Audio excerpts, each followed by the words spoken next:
Hello everyone, welcome to The Old Man and the Read. My name is Jerry. Today I'm going to do the last video of my YouTube channel. I've decided to quit. Originally I was going to show my favorite sci-fi books, but as I was gathering them, most of those I have read 30, 40, sometimes 50 years ago, and I decided I don't want to have to try to come up with, most of them I couldn't remember what they were about, so I decided just not to do that. So I'm going to show my favorite books that I've read. Originally it was going to be like maybe 25 books that I've read, my favorites. But as I was collecting books, I kept finding others that I wanted to talk to, and that kept increasing, and I finally decided to just do my favorite 77 books that I've read over the past 77 years. So I'm 77, so it's one for every year I've been around. Anyway, I should say that these are the books that I consider my favorite books. Just my own personal opinion.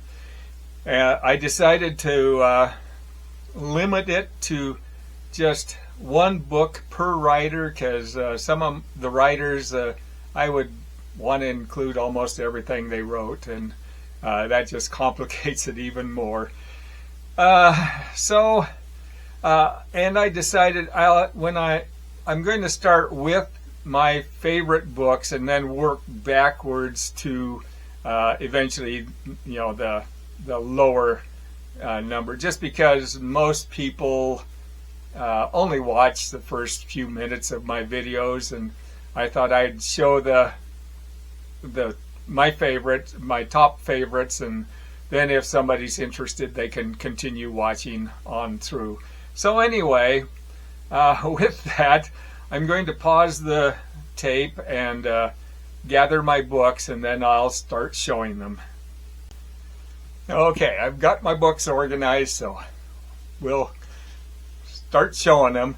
The first two books I should mention are books that after I finished reading them, I thought, you can't write a better book than that. So they're my two favorite books, and then the two following that are my two favorite fictional characters, one a man and another a woman. So anyway, number one on my list is The Whereabouts of Ennis McNulty by Sebastian Barry, one of my all-time favorite writers. And this is a book about a Irishman who joins the police force. This then marks him for death by the Irish nationals, and so he goes into fleeing from that and travels around. The next book is The Eighth Day by Thornton Wilder, another just incredibly well written book. I thought you couldn't even, the words themselves, every word was selected perfectly. But this is about a man who escapes while he's being taken to for his execution. The number three on the list is The Crime of Sylvestre Bernard by Anatole France. And this is my favorite fictional character, Sylvestre Bernard. He's an old man who is devoted to books, and he commits an act that then gets him into trouble. The number four on my list is An Unnecessary Woman by Rabe Alameddine, my favorite female character, and this is about just a really very determined woman who is living a very independent life in Beirut under harsh conditions. Number 5 is just an incredible autobiography, The Story of a Life by Konstantin Postovsky. And although this is an autobiography, it's just a fabulously written and just exceptionally well written book. The number 6 on my list is Before the Big Bang. This is a nonfiction, and I'm going to include a few nonfiction in my list. But this is Before the Big Bang by Laura Mersini Houghton. And this is just an incredible story about her quest, trying to discover how the universe began. And it's just a fabulously interesting book. Number 7 is Lonesome Dove by Larry McMurtry. Another just exceptionally well-written book. It's quite an epic thing about a cattle drive from Texas to Montana. Number 8 on my list is Doc by Mary Doria Russell, another of my favorite writers. And this is basically a story that features primarily Doc Holliday, and just exceptionally well written. Number 9 on my list is another nonfiction. This is Nothing Like It in the World by Stephen E. Ambrose. And this is just an incredible story about the building of the intercontinental railroad across the American continent. Number 10 on my list is So Big by Edna Ferber. Just an exceptionally well-written book. This follows Selena, and she's another of my favorite characters, and her son Dirk, who is also nicknamed So Big. Next on my list is number 11 is The Savage Detectives, and this is written by Roberto Bolano, and it's basically about two men on a quest to looking for a Mexican poet, but the plot has nothing really to do with the book. It's just incredible writing. Number 12 on my list is Lucky Pair by Heinrich Pontoppidan, and this is a somewhat autobiographical book about a young boy growing up in an overly religious family. Just exceptional writing. Next is another nonfiction. This is number 13, When China Ruled the Sea, written by Louise Levesque. And this is basically about a period in China's history when they were exploring the world, or the world near them, using gigantic ships the size of ocean liners, and these were gigantic junks, basically. Number 14 is Man in the Holocene by Max Frisch, and this is about an old man and his deteriorating thought processes. I kind of identify with him. Number 15 is Narcissus and Goldman by Hermann Hesse. This is about two young men. One commits his life to a religious sect. The other wants to explore the world. Number 16 is Broken April by Ismail Kader. He's one of those incredible writers that I could have chosen just about any of his books, but This is the one I chose, Broken April. But it's about a tradition in Albania about avenging murder with another murder. And it just keeps cycling along like that.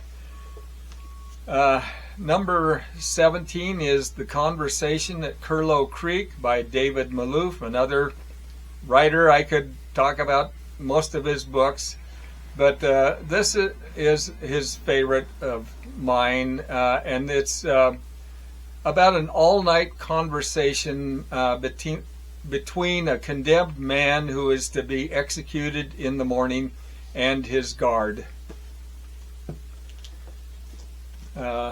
Number 18 on my list is Shadow Country by Peter Mathiasson.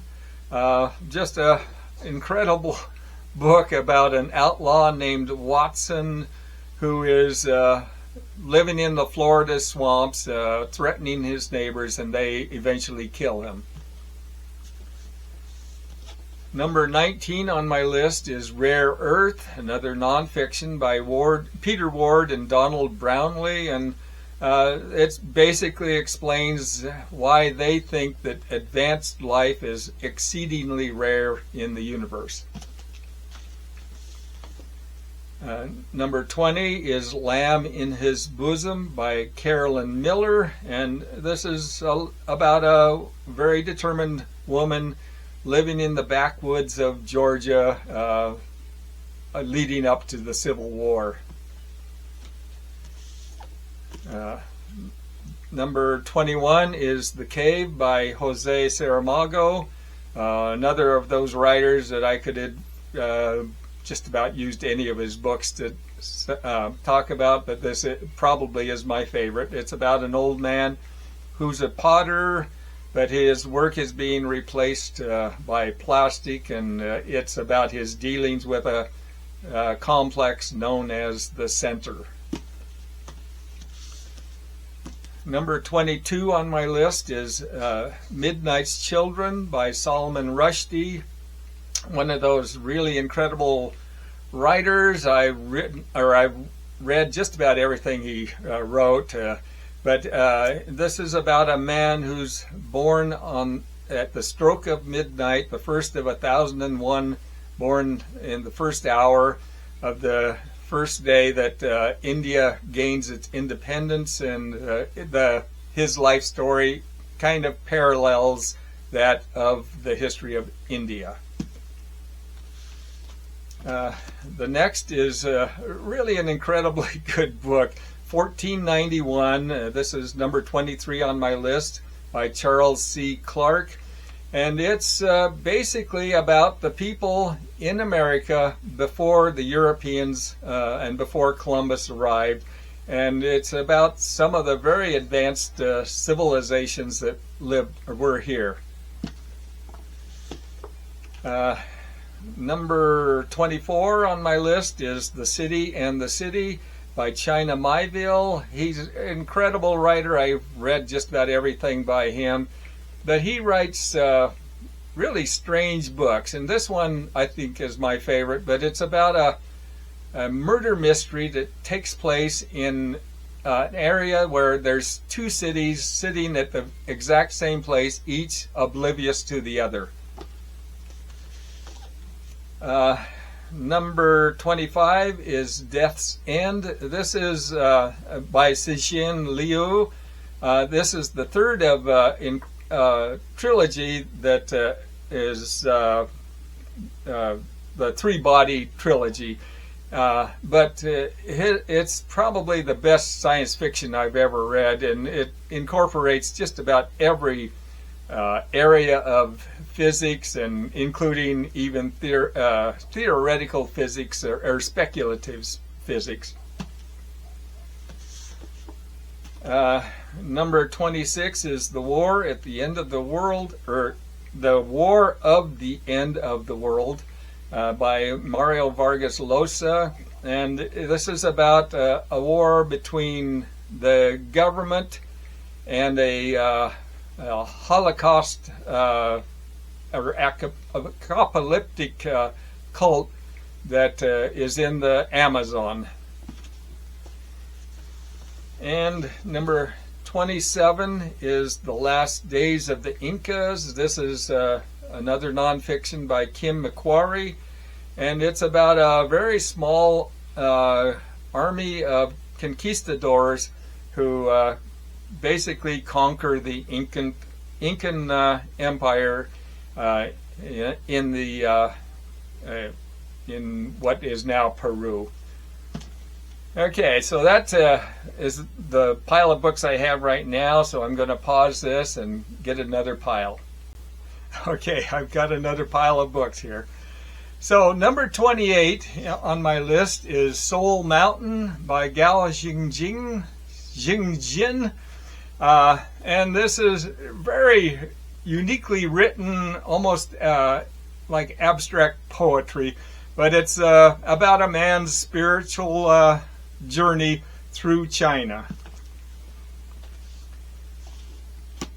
Number 29 is The Shadow of the Wind by Carlos Ruiz Zafón, and this is about a boy who finds a book in the cemetery of forgotten books, and the story goes from there. Number 30 is a little bit unusual. This is another nonfiction, but this is basically a textbook. It's the Prehistory of South America, and after I read 1491, I became extremely interested in the history of the people in prehistory before the Europeans in America, and but there's very little about South America, and there's lots of just incredible discoveries that have been made about that. So that's what this book is about some of the discoveries that have been made about the native people of South America. Next book is number 31, Do Not Say We Have Nothing by Madeleine Tien. Another exceptional writer. She's only written a few books. I've read all of her books, but she's not very prolific. But this is takes place during the Cultural Revolution, and that follows a group of musicians who play classical Western music. Next book is Selected Poems by Czesław Miłosz. I decided to show a few of my favorite poetry, and I think Miłosz is my favorite poet, just exceptional. Number 33 is Zen and the Art of Motorcycle Maintenance by Robert Pirsig. And this is a book I read, 50 years ago, I'll bet it's been. But it's always been a favorite of mine. But it's basically a very philosophical story about a motorcycle trip by a father and his son.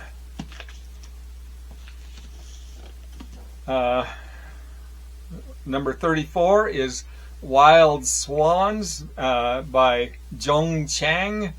And another exceptionally good book. This is about 3 generations in her family. She talks about her grandmother, her mother, and herself, and her grandmother before the Cultural Revolution, her mother during the Cultural Revolution, and then about herself during the last days of it, and then on into life. The number 35 is Over the Edge of the World by Lawrence Bergreen, and just a really great book about Magellan's circumnavigation of the world. And number 36 is Other Lands by Thomas Holliday, and this basically sums up the history, 550 million years of history of life on Earth. Just a fascinating book. Okay, let's see, number 37, The Name of the Rose by Umberto Eco. Another of those fabulous writers. I read almost all of his books, but this is his best, and it's about a murder mystery, and but it's woven into religious debate, and its setting is in the 1300s in an abbey. Number 38, Auto da Fe by Elias Canetti. And I think this is Canetti's only novel he ever wrote, but it's quite an exceptionally good book. But it's kind of I would call it a comedy of the absurd. It's about a recluse who is finagled into marrying his housekeeper, and then she eventually forces him out of the house and away from his beloved book collection. Number 39 on my list is An Instant of the Fingerpost by Ian Pears. And it's basically about a murder, and there's 4 different versions told in the book, and it takes place in like 1660s England. Number 40 is Erasure by Percival Everett, another incredible writer. I could have included any of his books basically, but this is my favorite. And it's about a writer who writes very highly intellectual books, but he's frustrated by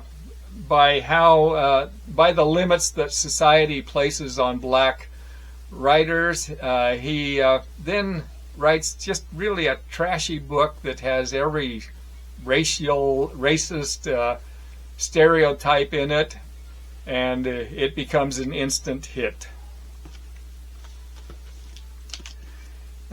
Next, number 41 is The Handmaid's Tale by Margaret Atwood, another one of those exceptional writers. I've read well over 20 of her books.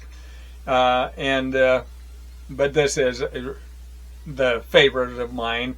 But it's basically about a woman in a world where all women's rights have been taken away. Number 42 is Jonathan Strange and Mr. Nell by Susanna Clarke. And this is a kind of a blending of fantasy with historical facts, but it's about the revival of magic in the 1800s England. Number 43 is The Secret River by Kate Grenville, exceptionally good book. It's about a man who is deported from London to Australia after he had been convicted of a minor crime. But it's about his struggles to make a new life in Australia. This is when it was first colonized, and the battles he had with some of the indigenous people. Number 44 on my list is Ringworld, a great science fiction by Larry Niven, and it's about just a really small group of people who explore this gigantic ring, circular structure anyway, that goes about 90 million miles around. Number 45 is As I Lay Dying by William Faulkner, my favorite Faulkner book. Of course, he's one of those writers. I could have included several others that he had written, but this is a story about a family that's taking their mother to be buried across Mississippi She's in a coffin in a wagon, and it's narrated by every member of the family. Number 46 is I Am the Clay by Chaim Potok, and it's an exceptional book. Most of his books deal with Jewish life, but this is about a Korean, older Korean couple who are trying to escape the ravages of the Korean War, and they discover a young injured boy.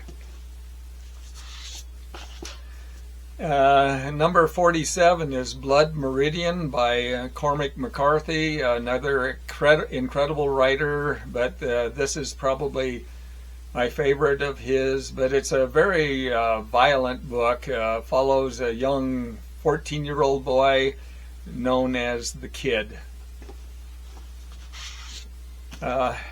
Number 48 is A Fine Balance by Rohinton Mistry, another of those incredible writers that has written only a few books. I think 4 or 5 books. I've read all of it, 5 books.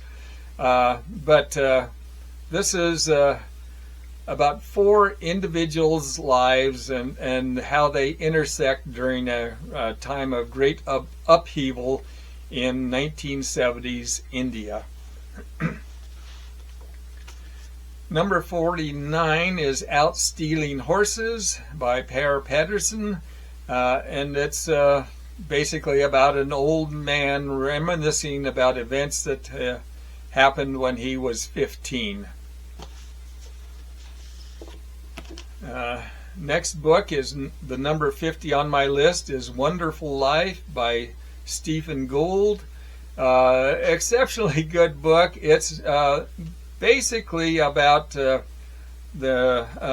530 million year old fossils that are found in the Burgess shale fields, I guess they're called. Number 51 is The Great Transformation by Karen Armstrong. A fascinating writer. But this is about the axial age in the 9th century when 4 major religious traditions began.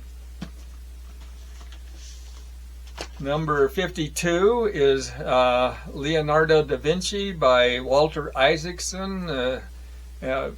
A great biography of Da Vinci, and Isaacson wrote incredibly good biographies. I've read quite a few of his.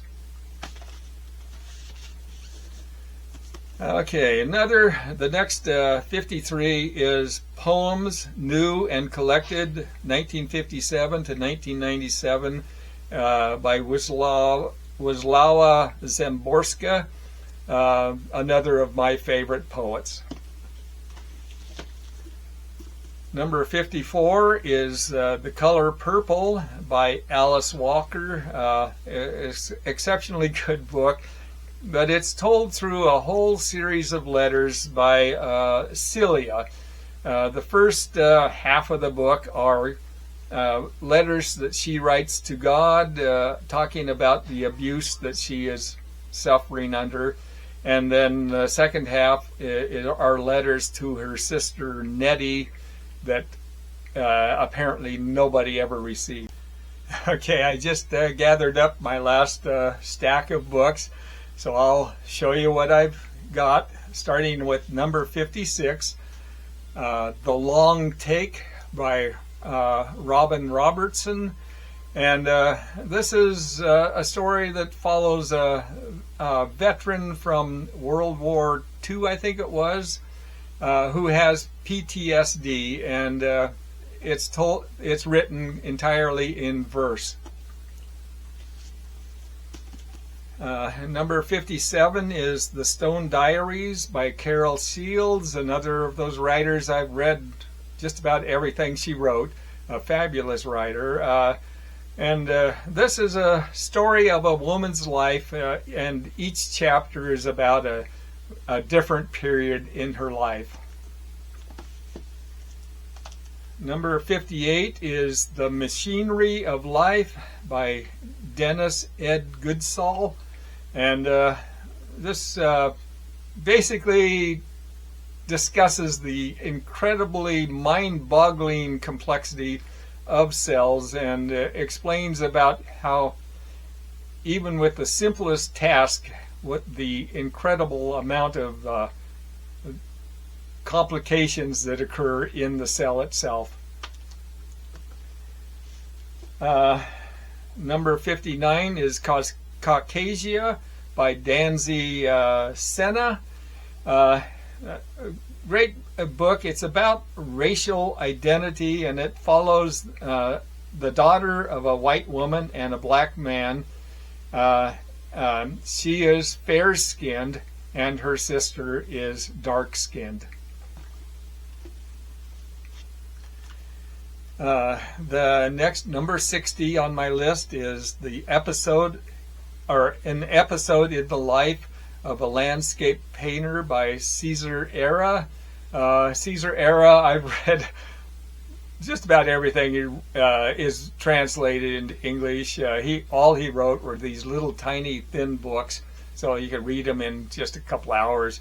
But this one is my favorite, and it follows a German artist who goes to Argentina to paint the landscape, and a dramatic event occurs that alters his life. Okay, number 61 is The Sea by John Banville, another incredible writer. This follows a man just reminiscing about events in his life, but it's fairly plotless. It's just all about Banville's incredible prose.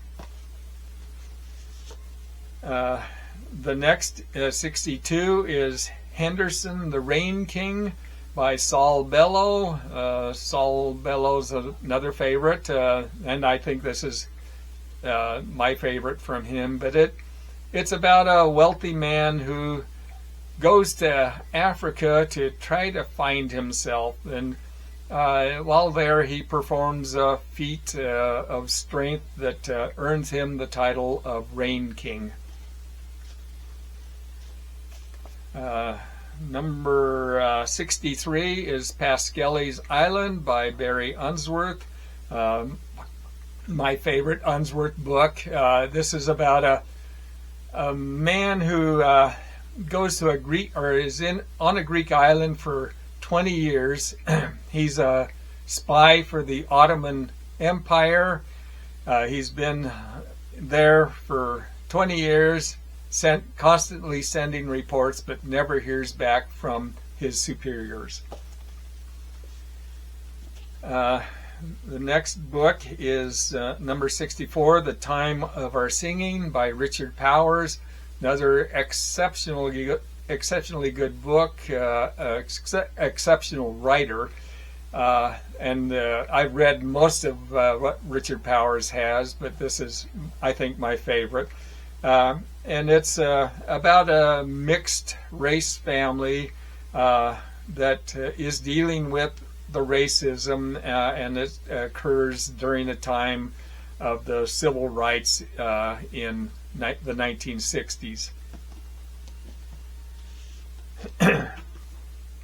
Number 65 is The Shipping News by Annie Proulx, my favorite Annie Proulx book. And this follows a man and his two daughters who moved to Newfoundland to start a new life. Number 66 is Religion in Human Evolution by Robert N. Bella.